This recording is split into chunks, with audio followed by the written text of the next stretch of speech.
Sir ଆମ ଭିତରକୁ ଆସିବୁ କି? ତ ଆଉ କେତେ ଭିତରକୁ ଆସିବୁ? କଣ ତମର ସ୍କୁଲ ଆସିବା ଟାଇମ ହେଲା? ଆରେ ହରିଆ କଣ ପାଇଁ ଲେଟ୍ ହେଲା? ସାର୍ ଆପଣଙ୍କ ପାଇଁ ଲେଟ୍ ହେଲା କଣ? ମୁଁ କଣ କଲି ତ? ଆରେ ଆପଣ ଯୋଉ କାଲି ପଢେଇଥିଲେ ରାସ୍ତାର ନିୟମ ମାନିକି ଚାଲିବା ପାଇଁ, ମୁଁ ଆସୁ ଆସୁ ଦେଖିଲି ଗୋଟେ ଜାଗାରେ ଲେଖା ହେଇଛି ସ୍କୁଲ ଏରିଆ ଧୀରେ ଚାଲ। ମୁଁ ସେଇଠୁ ତ ଧୀରେ ଧୀରେ ଆସୁଛି ଆଉ ହେଇ ପହଞ୍ଚିଲି ଆଉ।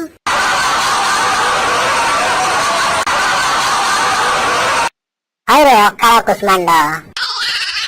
ଆଚ୍ଛା ତୋର କଣ ହେଲା? ଆରେ ମୋର ବି ଆପଣଙ୍କ ପାଇଁ ଲେଟ୍ ହେଲା। ଆଚ୍ଛା ତୋର ବି ମୋ ପାଇଁ ଲେଟ୍ ହେଲା। କହିଲୁ କଣ ହେଲା?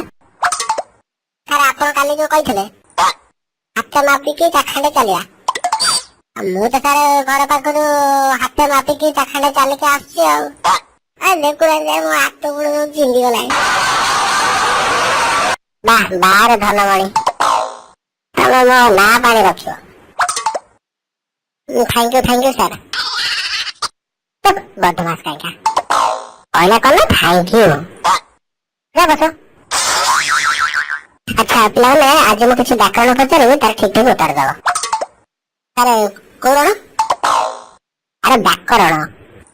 ହଉ ସାର୍ ସେଇ ରଣ ପଚାରନ୍ତୁ। ହଉ ହରିଆ ତୁ କହ। ଆଚ୍ଛା କହିଲୁ ପୁରୁଷ କେତେ ପ୍ରକାର କହିଲୁ? ପୁରୁଷ ସାର୍ 5 ପ୍ରକାର। କଣ 5 ପ୍ରକାର? ହଁ ସାର୍ ଆପଣ ପଢେଇଥିଲେ 3 ପ୍ରକାର, ଆଉ ବୋଉ ବାପା ପଢେଇଥିଲେ 2 ପ୍ରକାର, ଏମିତି ମିଶିକି 5 ପ୍ରକାର ହେଇଗଲା ଆଉ। ଆଚ୍ଛା କହିଲୁ କଣ କହ? ସାର୍ ପ୍ରଥମ ପୁରୁଷ, ଉତ୍ତମ ପୁରୁଷ, ମଧ୍ୟମ ପୁରୁଷ, 14 ପୁରୁଷ ଆଉ କାପୁରୁଷ।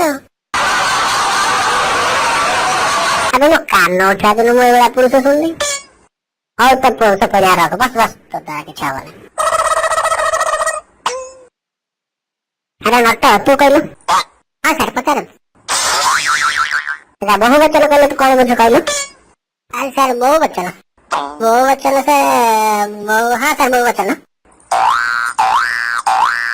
ସାର୍ ବୋହୂ ଯେତେବେଳେ ଶାଶୁଘରେ ଭଲ କି 2 ପଦ ଶୁଣେଇ ଦିଏ ତାକୁ ବହୁ ବଚନ କହନ୍ତି ଆଉ। ବାଃ ତୋର ବି ତ ବହୁତ ଭଲ ହେଇଗଲାଣି। ଆଜ୍ଞା ସାର୍। ଆଚ୍ଛା କହିଲୁ ହରିଆ ଚୋରି କରିଛି, ଏଥର ଭବିଷ୍ୟତ କଣ ହବ? ଭବିଷ୍ୟତ ସାର୍ ଇଏ ତ ବହୁତ ପ୍ରକାର ହବ। ଆଚ୍ଛା କହ ନା କଣ ହବ? ଯଦି ହରିଆ ଲୋକ ହାବଟରେ ଧରା ପଡିବ ବଳେଇ ଖାଇବ, ଯଦି ପୋଲିସ ଧରିବ ଜେଲ ଯିବ ଆଉ। ନ ଧରା ପଡ଼ିଲେ ତ ସାର୍ ତାର ତ ମଜା ଆଉ। ଆଚ୍ଛା ଲଟ ତୁ କହିଲୁ ତୁ ପୁଲ୍ଲିଙ୍ଗ ନା ସ୍ତ୍ରୀଲିଙ୍ଗ? ମୁଁ ସାର୍ ପୁଲ୍ଲିଙ୍ଗ ସାର୍। ବଢିଆ। କହିଲୁ ହରିଆ ପୁଲ୍ଲିଙ୍ଗ ନା ସ୍ତ୍ରୀଲିଙ୍ଗ? ହରିଆ ସାର୍ ପୁଲ୍ଲିଙ୍ଗ ବା ସାର୍। ତୁ ଜାଣିଲୁ? ସାର୍ 100% ହରିଆ ପୁଲ୍ଲିଙ୍ଗ। ମୁଁ ପଚାରୁଥିଲି କେମିତି ଜାଣିଲୁ? ସାର୍ ମୁଁ ହରିଆ ନୁନୁ ଦେଖିଥିଲି। ଆଚ୍ଛା କହିଲୁ ପଙ୍ଖା ପୁଲ୍ଲିଙ୍ଗ ନା ସ୍ତ୍ରୀଲିଙ୍ଗ? ପଙ୍ଖା ସାର୍ 2 ପ୍ରକାର, ସାର୍ ପୁଲ୍ଲିଙ୍ଗ ବି ହବ ଆଉ ସ୍ତ୍ରୀଲିଙ୍ଗ ବି ହବ। କେମିତି? ସାର୍ ପଙ୍ଖା ଯଦି ଉଷା କମ୍ପାନୀର ତେବେ ତା ସ୍ତ୍ରୀଲିଙ୍ଗ, ଆଉ ଯଦି ଏଇଟା ବାଜାଜ କମ୍ପାନୀର ତେବେ ସାର୍ ପୁଲ୍ଲିଙ୍ଗ ଆଉ। ବାଃ ତୁ ତ ବଢିଆ ଆନ୍ସର ଦଉଛୁ। ଆଜ୍ଞା ସାର୍। ଆଚ୍ଛା ମିଲୁ ଆଉ ଗୋଟେ ବାକ୍ୟ ଗଠନ କଲୁ। ହଁ ସାର୍ କହିଲୁ ଭାଇଚାରା ଲଗେଇ ଗୋଟେ ବାକ୍ୟ ଗଠନ କର। ଭାଇଚାରା ସାର୍। ସାର୍ କାଲି ମୋ ବାପା ଗୌଡ଼କୁ ପଚାରିଲେ କ୍ଷୀର ରେଟ୍ ବଢିଯାଉଛି କଣ ପାଇଁ?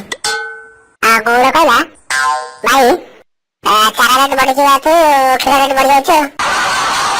ବାବା ତୁ ବି ଆକରି ବସିଥିବ। ଆଚ୍ଛା ତୁ କହିଲୁ